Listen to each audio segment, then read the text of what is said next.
Turn with me to Ruth chapter 3. This has been an exciting adventure, hasn't it? I love this story. It is so fun.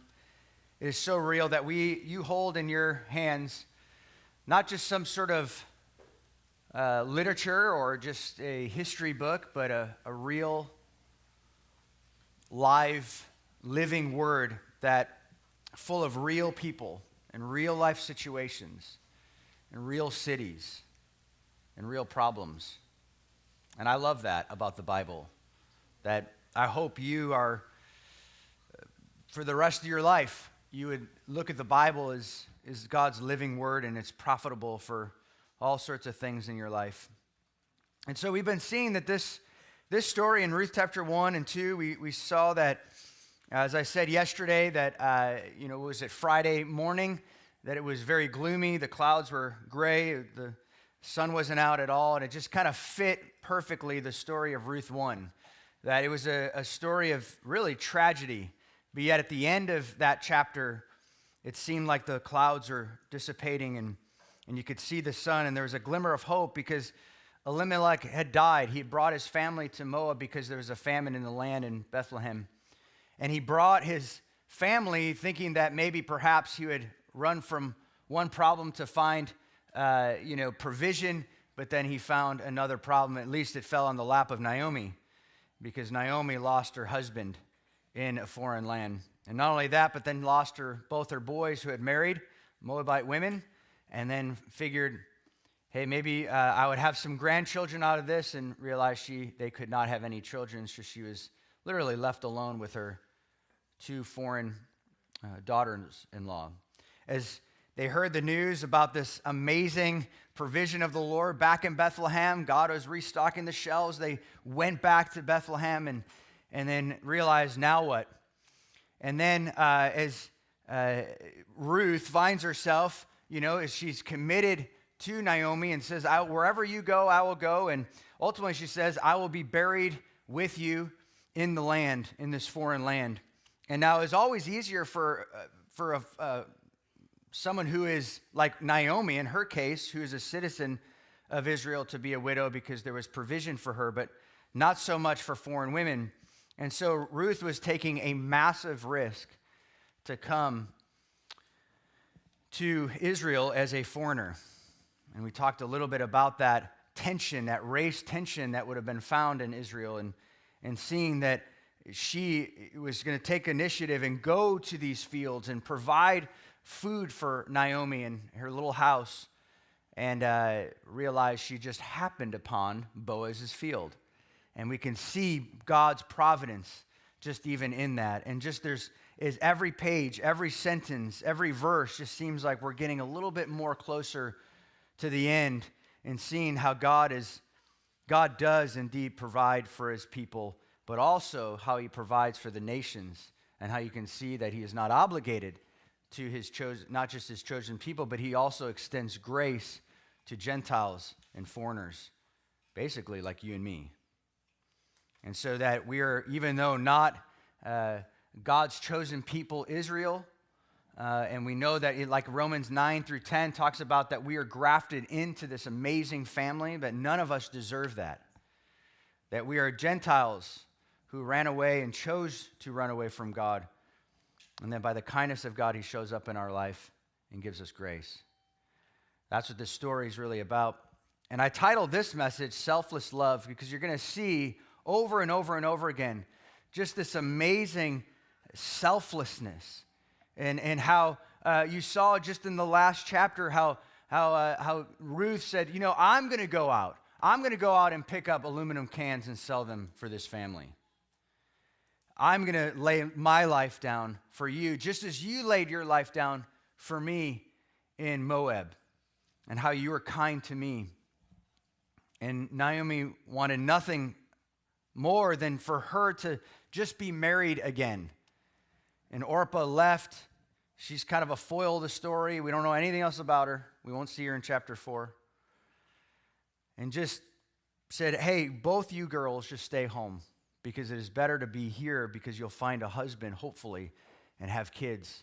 And she prayed for them that one day that God would be indeed kind And Naomi's wondering if that day is beginning to materialize. And you could see here in chapter 3, we're just going to read the first 5 verses and sort of break that down a little bit for us. It says, and then Naomi, her mother-in-law, said to her, to Ruth, my daughter, shall I not seek security for you, that it may be well with you? Now is it not Boaz, our kinsman, with whose maids you were? Behold, the winnows of barley at the threshing floor tonight. Or he is at the winnows of barley, he's winnowing barley at the threshing floor tonight. Wash yourself, therefore, and anoint yourself, and put on your best clothes, and go down to the threshing floor, but do not make yourself known to the man until he has finished eating and drinking. It shall be, when he lies down, that you shall notice the place where he lies, and you shall go and uncover his feet, and lie down, and then he will tell you what you shall do. She said to her, all that you say, I will do. And we see here, which is so profound, that there's just this exchange of kindness and this love and this selflessness, and where Ruth is going out and she's providing for Naomi. Naomi rises up and says, hey, I want to make sure that you're taken care of. I want to make sure that, maybe, perhaps, I don't know what's taking Boaz so long to get the picture here, but maybe perhaps we can help him out. And so, I title these more subpoints, I guess you can say, as Naomi's desire, Naomi's knowledge, and Naomi's plan. And we can see here that there's something in Naomi that's saying, all right, I don't know what's taking Boaz so long. Maybe perhaps he is sensitive because, Ruth is a widow, and I don't want to take advantage of her. But, maybe we just need to turn up the temperature a little bit. And I have this plan. Now, Ruth, listen. If you just listen to my words very carefully, you'll thank me maybe later, or you'll kill me. I'm not sure how this is actually going to turn out, but her desire is for Ruth's future. And she's not preoccupied. So it's interesting that when we're in mourning, or when we're frustrated with life, or when things are not going well for us, we tend to be so preoccupied with ourselves that we forget that there's other needs around us. And I think at this point that Naomi's feeling, hey, I'm getting a little bit more filled. And my stomach's a little bit more filled, and I need to change clothes sizing because I was once impoverished in Moab, and now I'm back in where the shelves are stocked, and I have much and plenty. Perhaps she's more encouraged, and she's seeing, but she still doesn't have a redeemer. She still doesn't have a future. In fact, this would be very dangerous for Ruth, in that when Naomi dies, it's one thing for two widows, one being an Israelite and one being a foreigner. The foreigner would be under the wings, so to speak, of the citizen of Israel. But what would happen if Naomi dies? It doesn't matter if her stomach is full. The reality is, if she dies, Ruth's on her own, literally on her own, as a foreigner. And she takes a risk. She's like, I don't know how this is going to turn out, but I got to do something. Because she's thinking, yes, of course, for Ruth, but she's also thinking, in one sense, there is no future for Naomi as she's getting older and older and older. And so she decides to kind of put this little plan together. But before I do that, I just want to break down again, what is the kinsman redeemer? Turn with me, and it's just a little background. We're going to play on this today and tomorrow. And so why don't you turn to Deuteronomy 25. And so this is something that is important because we don't understand this culture, and so we have to look a little bit into it and see what this Goel means, or redeemer, kinsman redeemer, or in other words, in your translation, it might say close relative. So Deuteronomy 25, verse 5 says this, when brothers live together and one of them dies and has no son, the wife of the deceased shall not be married outside the family to a strange man. Her husband's brother shall go into her and take her as to himself as a wife and perform the duty of a husband's brother to her. It shall be that the firstborn whom she bears shall assume the name of his dead brother, so that his name will not be blotted out of Israel. But if the man does not desire to take his brother's wife, then his brother's wife shall go up to the gate to the elders and say, this is a little silly here, but my husband's brother refuses to establish a name for his brother in Israel, and he is not willing to perform the duty of the husband's brother to me, then the elders shall The elders of the city shall summon him and speak to him, and if he persists and says, I do not desire to take her, then the brother's wife shall come to him in the eyes of the elders and pull off his sandal, spit in his face, and she shall declare, thus it is done to the man who does not build up his brother's house. In Israel, his name shall be called the house of him whose sandal is removed. That's a pretty big deal. So there was a somewhat of a obligation, but we all know from the story, this is God's provision to preserve the family line and preserve the land. Now, this is really interesting because when you think about it today, as you look at your map, you can see that Israel does have two spots within the country that is occupied by Palestine. But for the majority of the country, they have their land. And you can see even Deuteronomy 25, God is interested that Israel, the land, and the people of Israel would be preserved. And thousands of years later, we come to our iPhone maps and we realize Israel is still a nation. And God is faithful, isn't he? And so he took seriously to preserve the land and preserve family lines. That's a big deal. And it might not be a big deal to you, but it is a big deal to God. And if it's a big deal to him and his people, and he loves the Jewish people, and Israel is still his chosen people, we should take notice as well. And so this was all about preserving the land and also taking care, yes, of a widow. But is Boaz a brother?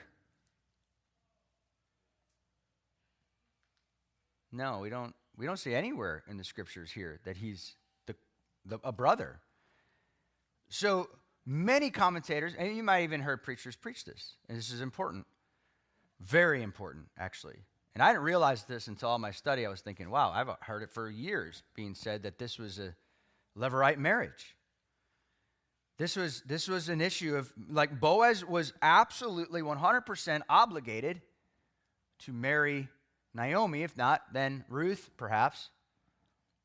But Ruth was only connected in some way because he was connected to Elimelech, because Elimelech had a son named Mahlon, and Ruth married him. But this is not about that. These are, I don't know how far removed this family line is, but it's certainly not a brother, and so they're certainly not obligated by law. I think that's what makes this story so interesting. That people aren't relating by the letter of the law, but by love. And we're going to see that develop over time. But then the next part is that kinsman redeemer. You find that in Leviticus 25. We won't read that. You can read that on your own. I do like reading Leviticus. I know I've caught myself saying that about 3 times in messages recently. I do like reading Leviticus, for the record.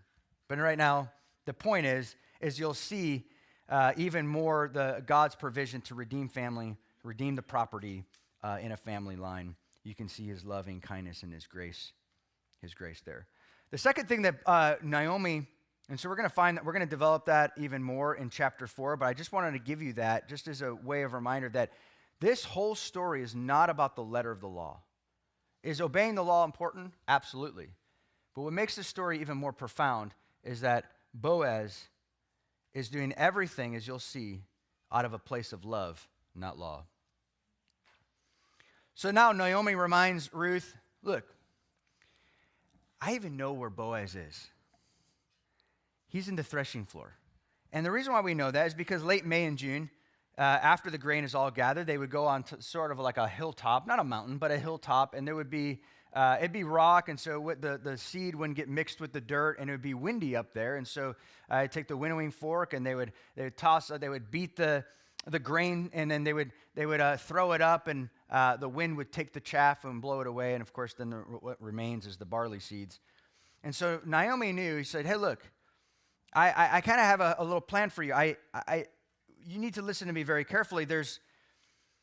He's going to be at the threshing floor, and I want you to do a few things. And I love Naomi's, she's super practical here. She's saying, Ruth, in order to break down any, sort of resistance between you and Boaz, and to make yourself as attractive as possible, I want you to bathe. And I think that's really important, very practical, right? Bathe, anoint yourself, which is put on some perfume, and put on your best clothes.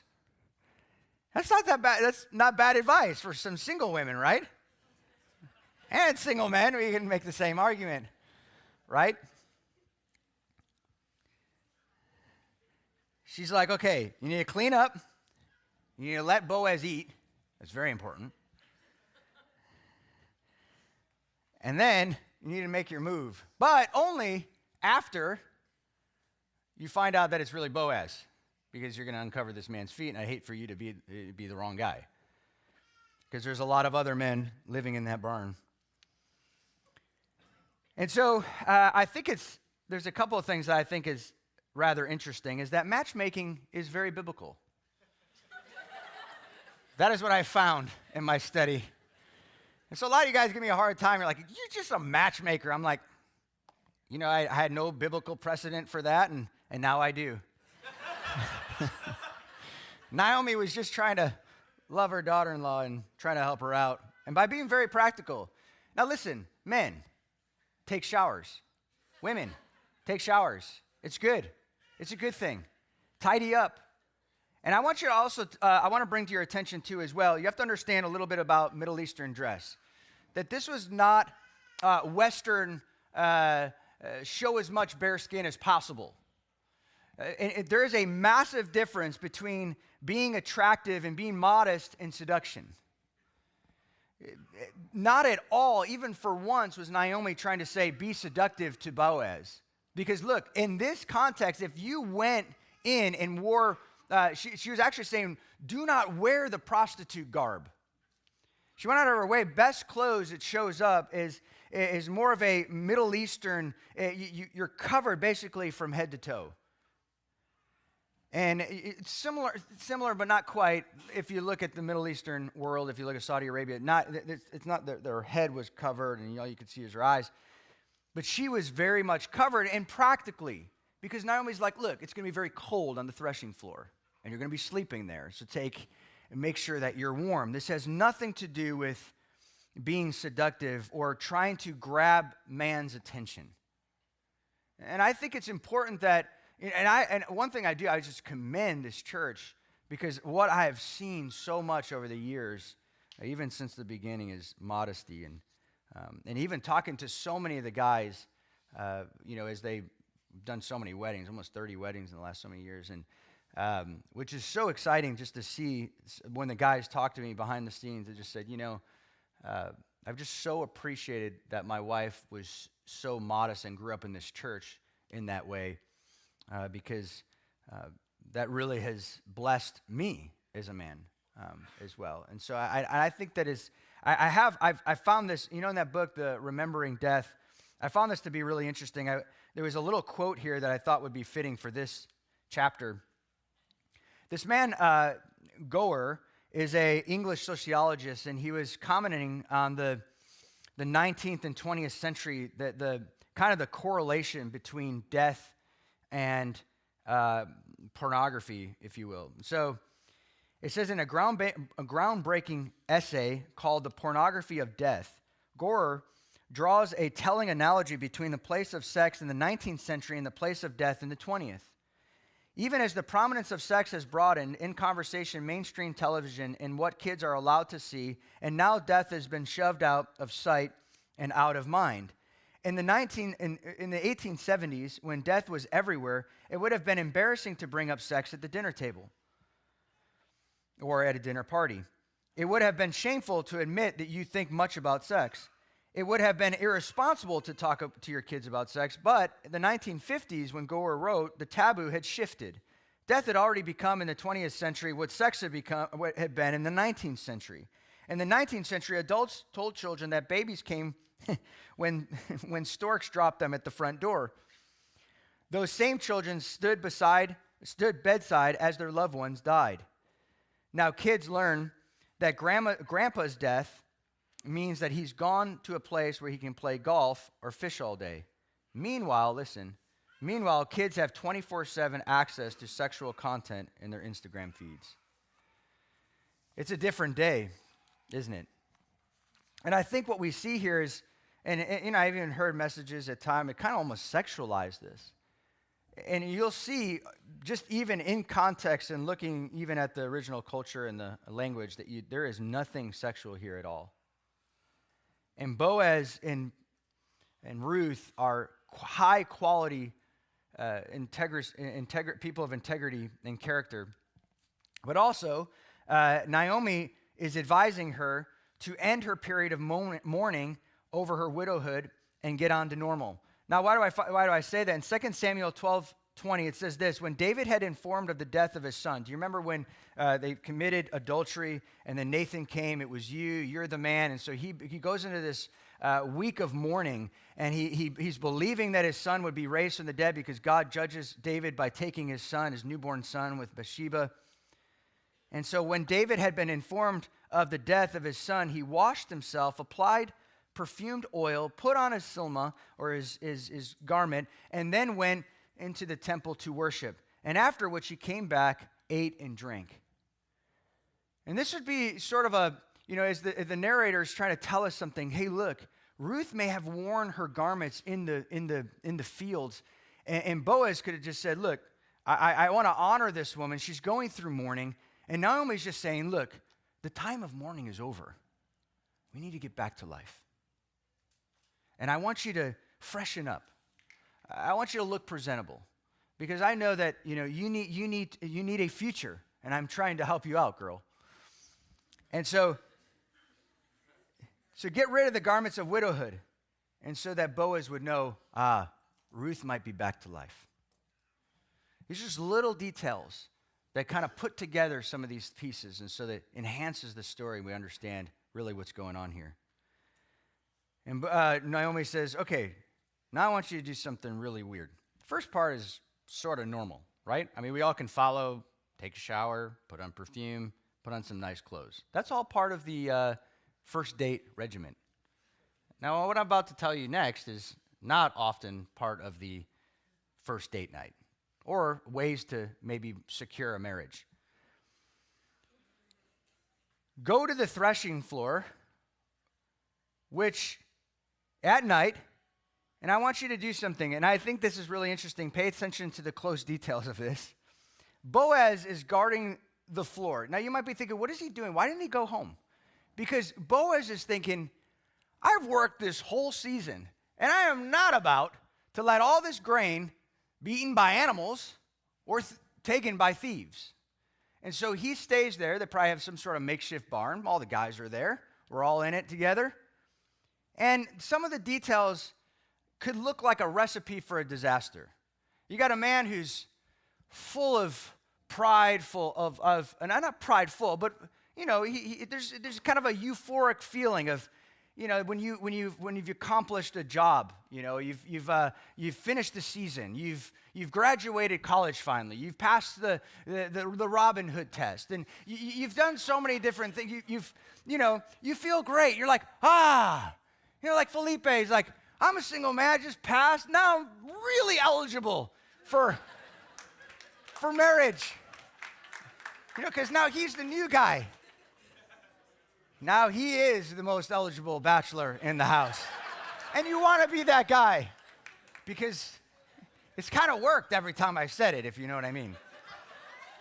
So now, not only is he feeling really good about life, but he's got a full belly.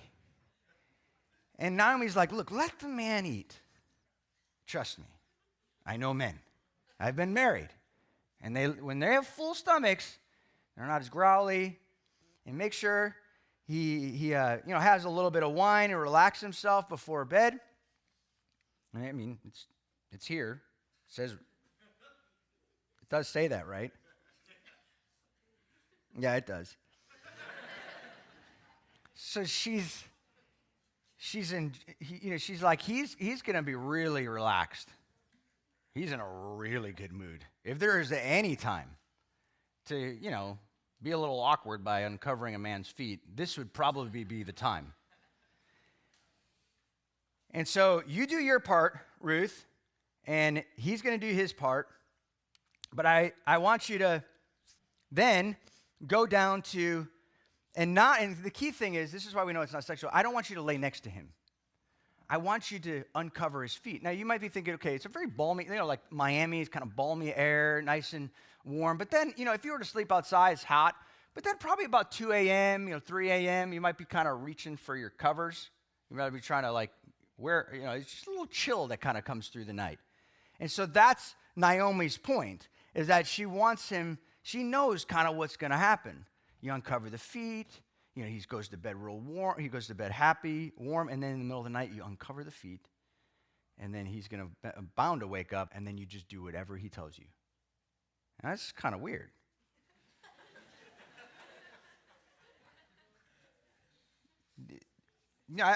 This is probably a way to grow a college ministry. You just tell them, hey, look, this is what you do. You go to the guys' dorm room, you uncover their feet, and voila.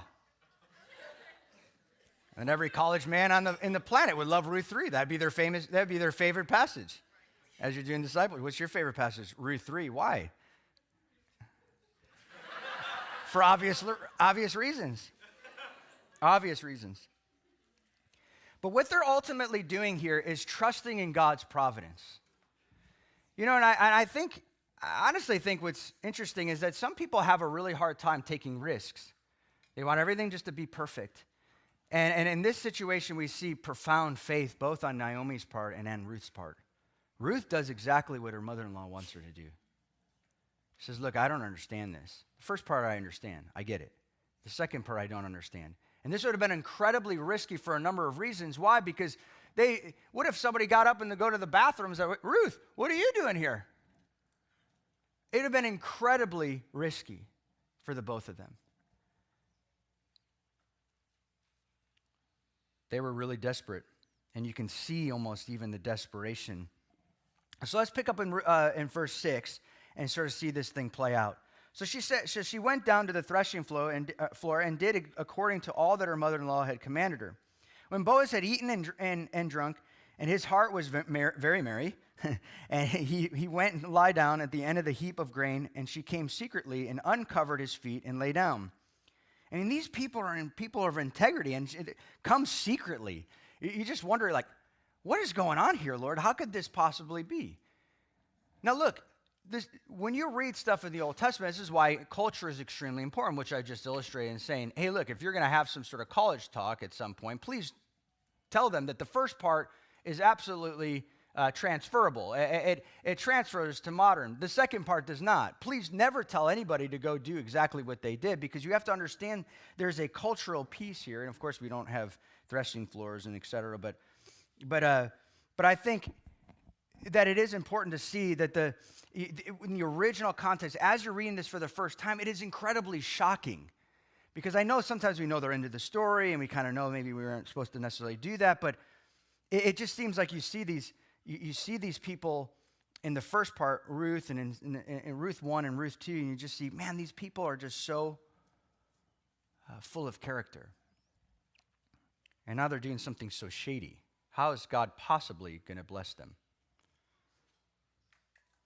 And then uncover his feet and lay down. It happened in the middle of the night that the man was startled and bent forward, and behold, a woman was lying at his feet. Now, I imagine that would have been really surprising for him.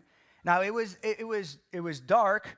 They didn't have any lights, couldn't just turn on a switch, and she was fully covered.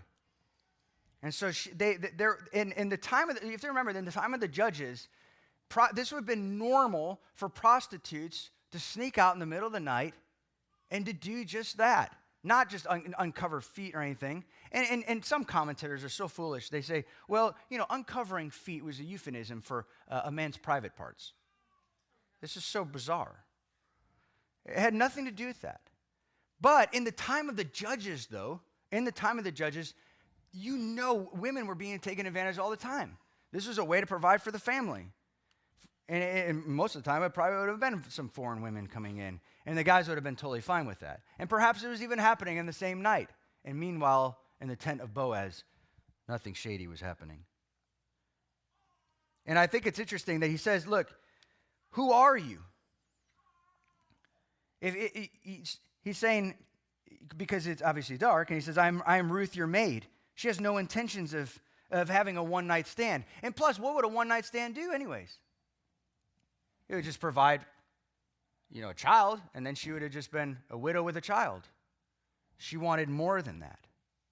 And she wasn't there for her own purposes. She was there to obey Naomi because she understood that this would benefit Naomi as well. Because Ruth, as you remember in chapter 2, she actually wanted to probably be with the other men in the field because she could have married anybody, as we'll find out here in a moment. Boaz said, Ruth, you were never obligated to this redeemer thing. You could have married anybody you wanted. But yet we see Ruth's promise coming through every page of Scripture that I will do whatever Naomi wants. I am committed to her. May you be blessed of the Lord, my daughter. You have shown your last kindness to be better than the first. What is he referring to? He's referring back to chapter 2, verse 10. He says, then, I'll just read this verse for a moment, just for context, in case you forgot. Then she fell on her face, bowing to the ground, and said to him, why have I found favor in your sight, that you should take notice of me, since I am a foreigner? You could see that Boaz notices her kindness and says, it is actually better. I know what you're doing, Ruth. It's actually profound, and it's really attractive to me. You're not here for yourself. Because I don't think this is supposed to be the norm, but she was proposing to Boaz. She was proposing, and not for her own gain, but so that Naomi would be taken care of for the rest of her life. Incredible selflessness. You can't find selfishness in the pages of Ruth. Now, my daughter, he says, you have shown the last kindness to be better than the first by not going after young men, whether rich or poor or rich. There is no obligation to a Levirate marriage. There has nothing to do with anything in this. It was out of love. Now, my daughter, do not fear. I will do for you whatever you ask, for all my people in the city know that you are a woman of excellence. And like I said before, that you see here that this is a Proverbs 31 woman. And the city knew that. They knew that, I would say this, that people knew Ruth's integrity. It says in Proverbs 12:4, it says, an excellent wife is the crown of her husband, but she who shames him is like the rottenness of his bones. That's pretty harsh. But true. Proverbs 31:10, an excellent wife who can find, for her worth is far above jewels. Ruth wasn't trying to be someone. She was just being faithful. And I think as single women, even here in the church, this is a great word for us, for you guys. A great word for this church, and just being faithful. Not trying to make something happen. I'm reminded of even Matthew 6:33. It says, seek first the kingdom, he'll add everything else onto you. She understood that. And she didn't understand that passage that wasn't there. But she understood that even Solomon asked for wisdom, and what did God give him? Way more than wisdom, right? It's a parallel passage, the Old Testament. And she was a woman of integrity, and everybody knew that. You want a woman of great reputation. You don't want to be doing things in secret. You don't want that girl in church and where people are in your life. You want to find someone who's close, who has reputation, who's a person of integrity. You want to ask around even. This is not supposed to be a dating message, but it just takes some time to clarify some things. But you want to make sure that men, the woman that you're marrying or want to even date, you want to ask around. You kind of almost, in one sense, are there any letters of recommendation? Who is this girl? It was not an embarrassment to Boaz. Boaz was known, very well known in the city, as we'll see in chapter 4. He just would say things and things would happen. And that doesn't happen to men who don't have integrity. And so Boaz had much to lose if he was going to go for this proposal. That you don't have any wrong motives. And I love this. I wrote a few scriptures down just even to remind us and how important our motives are.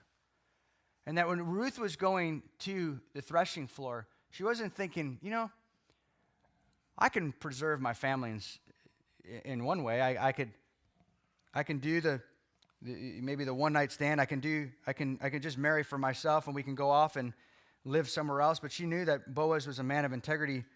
And I think what's also interesting is that, even though you might be able to fool your friends, you might be able to fool that situation, they could have done whatever they wanted in secret and no one would ever know. But listen to Proverbs 16:2. It says, the ways of a man are clean in his own sight, but the Lord weighs the motives. 1 Corinthians 4:5 says this, therefore do not go on passing judgment before the time, but wait until the Lord comes, who will both bring to light the things hidden in darkness and disclose the motives of men's hearts. And then each man's praise will come to him from God. And I believe God's hand was on this marriage that was about to happen. In 1 Thessalonians 2:3-4, because they are integrity, and they, even in the New Testament, we see how much God is really interested more in the thoughts of our hearts and even our actions, because he knows eventually the thoughts will come out into actions. It says, for the exhortation does not come from the error or impurity or by way of deceit, but just as we have been approved by God to be entrusted with the gospel, so we speak, not as pleasing men, but God who examines our hearts. God examines our hearts. You might even want to ask the question too is, why do you do the things that you do? Why do you serve? Why do you greet? This is not, service is not supposed to be some sort of stepping stone to the pulpit or to something more glorious in the church. I know we talk about, hey, just serve somewhere, serve on the Connect team, or serve in, set up and tear down. I get that. That's wonderful. But why do you do the things you do? Do you do them because you really love this church? You love the Lord? You love the people? You can't wait to meet new people? You want to connect them to the life of the church? Perhaps even why do you date? Do you date because, hey, I need some sort of status? Everybody else is dating, so I need to date. What about me? What about me? It just shows a lack of trust in the Lord and his provision and his providence and his good plan for us. He's got a plan for you. We can see that. The providential care of God is for all of us, not just for this couple and the mother-in-law. We can see that over and over and over again. All right, let's continue. It says here, where are we? Verse 12. Now it is true, I am a close relative. However, there is a relative closer than I. You can almost just see Ruth's smile get wider, like, oh, this is about to happen. What? Are you kidding me? Who is this guy? I know people. We could take him out. No. What's going on? But I love, again, it shows Boaz's integrity. I'm not going to do this. I'm not going to do this. I need to check with some things first. But I want you to do this. I want you to remain with me this night. And I won't do anything weird. Remain this night, and when morning comes, if he will redeem you, good, let him redeem you. But if he does not wish to redeem you, then I will redeem you. As the Lord lives, lie down until morning. Now, of course, that was risky too, because about when morning time comes, it's like, oh, Boaz, who is this? And he didn't want that to happen, so I would imagine some form or fashion he figured she would probably be better off not running back in the night, maybe being vulnerable as a foreign woman running back to Naomi. He says, just stay with me. I'm ultimately committed to you. And then he does something really interesting. It's almost like as if he gives a down payment for his promise. So she laid at his feet until morning and rose before, and again, not next to him, but at his feet. One could recognize another, and he said, let it not be known that the woman came to the threshing floor. I think when you read this, there are going to be times where we're kind of in somewhat shady circumstances, but what we want to make sure we do is never give the appearance of evil. And that's really important as we live our lives, with integrity before the Lord, that we don't want to give the appearance of evil with our friends. And it is important that, married men are not to be, with other girls alone, and, vice versa. I think there are certain boundaries that we need to have in the church to protect, and even if there's the right motives, which I would imagine, which we could see very clearly here, Boaz and Ruth had the right motive. They didn't do anything. They just laid at the feet, nothing happened. Just go to bed. We'll wake up. But Boaz is saying, look, we don't even want to give the appearance of evil.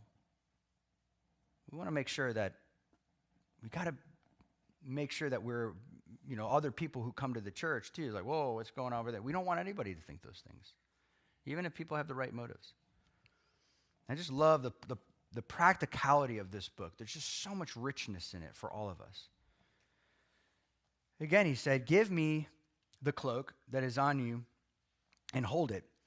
And so she held it and measured 6 measures of barley and laid it on her. And that again was somewhere around maybe 30 pounds of barley. And then sent her away into the city and ultimately back to Naomi. And I love that. Again, he's basically saying, my promise is good. Trust me. You're going to be taken care of, Ruth, no matter what. I do want to marry you. But I have to make sure that this other guy, that, Mr. So-and-so, we got to make sure that he doesn't redeem you. And if he does, your family will still be in good shape. And so either way, I'm going to make sure that I go to bat for you and your family and make sure that Naomi's taken care of. And you may wonder why. Why is Boaz so concerned for Naomi? Because it wasn't about Malone's family. It was about Elimelech's family. And again, you can just see Boaz following through just with the promises with Goel being the kinsman redeemer for the family. But at the same time, Boaz was in love with Ruth. It wasn't about law. It was about love. And Boaz gave a down payment, said, look, I'm good. This is good faith. As I took care of you in the last chapter, so to speak, I'm going to take care of Naomi in this chapter. And then Naomi was all excited when she came home. When she came to her mother-in-law, she said, how did it go, my daughter? I'm sure she got like no sleep that night, thinking, oh, Lord, what did I do to my daughter? Send her to a barn full of men in the middle of the night, full stomachs, full of wine. And she told her all that the man had done for her. Listen, I think it's important, guys, that you don't ever have to live another day in shame and withholding any information from mom or dad or anybody that you love. When you don't do anything wrong, when you listen, when you submit, when you are under authority, you're protected. She came home just saying, hey, look, Mom, nothing happened. Nothing happened. I did exactly what you told me to do. And Boaz is going to do exactly what God's telling him to do, the right thing, to make sure, yeah, it's good news and bad news. I think he likes me. But at the same time, there's another guy. How often does that happen? It's real life, isn't it? She said, these 6 measures of barley he gave to me. For he said, do not go to your mother-in-law empty-handed. Oh, I knew he was a wonderful man. Then she said, wait, my daughter, until you know how the matter turns out. For the man will not rest. Boaz, I know this guy. We've seen his character. He will not rest until he has settled it today. And we'll see in the next chapter that he's a man of his word.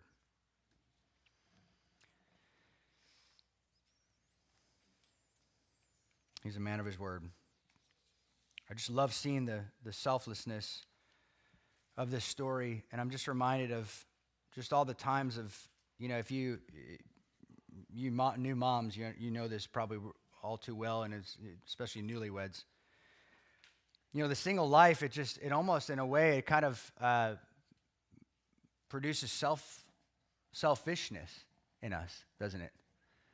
And as the older we get, especially in singlehood, we can become more and more selfish because we've done things our way for so long.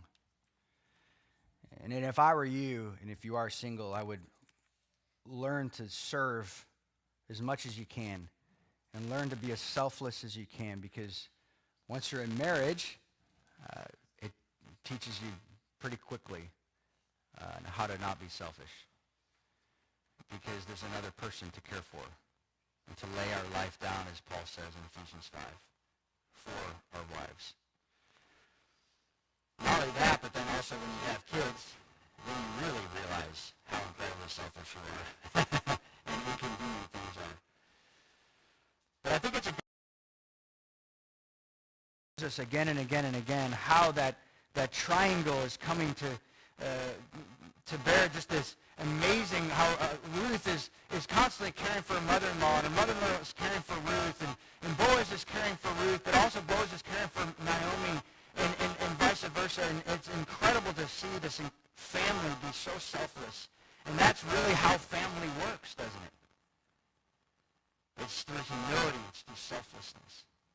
And you realize so much of your strife in your marriage, so much of your strife in your parenting comes from because you're selfish, if we're honest. It's about me, and my needs. None of these people that I see here, even though they recognize their needs, and there's nothing wrong with recognizing your needs, but not jumping over somebody to meet those needs, to allow God to meet your need, all the while you're meeting other people's needs. That's what I see in the heart of God, and that's what I see for his church. And lastly, I think as we close, I think it's pretty obvious in how Boaz is a type of Christ. And I think it's pretty obvious how Ruth shows that the only way she's going to survive and even have a future is to throw herself at the Redeemer. She throws herself at Boaz and says, look, you're virtually my only hope. You're virtually everything that I got. If I have a future, you're in it, and it's not by the letter of the law, but because of love. And there's nothing in the law, at least that I can find, that sent Jesus to die for your sins.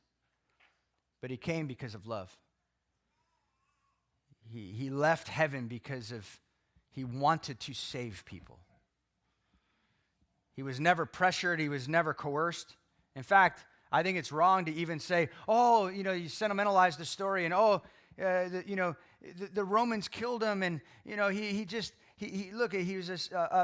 was a poor lamb that just happened to be at the wrong place at the wrong time. No, the Bible says he willingly gave up his life.